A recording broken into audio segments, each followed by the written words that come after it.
கூட்டத்துல நிக்கிறதுக்கு வீரமும் துணிவும் தேவையில்லை, தனிச்சு நிக்கிறதுக்கு தான் வீரமும் துணிவும் தேவை.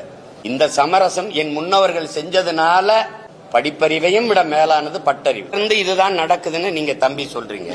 தொடர்ந்து நடக்குது என்பதற்காக ஏற்கனம்னு இருக்கா, இல்ல அதை மாற்றணும்னு இருக்கா? 1.1 4.5 லட்சம் வாக்கு வாங்கின ஒரு அரசியல் கட்சி இந்திய பெருநிலத்தில் வாழ்ந்ததாக சரித்திரம் சொல்லுங்க, வளர்ந்ததாக சரித்திரம் சொல்லுங்க. 1.1 விழுக்காட்டிலிருந்து 8.22 8.5 விழுக்காட்டுக்கு உயருது அப்படின்னா வாக்குக்கு காசு கொடுக்காம சின்ன சின்ன பிள்ளைகள், இந்த மகளெல்லாம் வேட்பாளராக நிறுத்துறதுக்கு அறிவிச்சா வயசு வரல, 24 வயசு தான் வருது.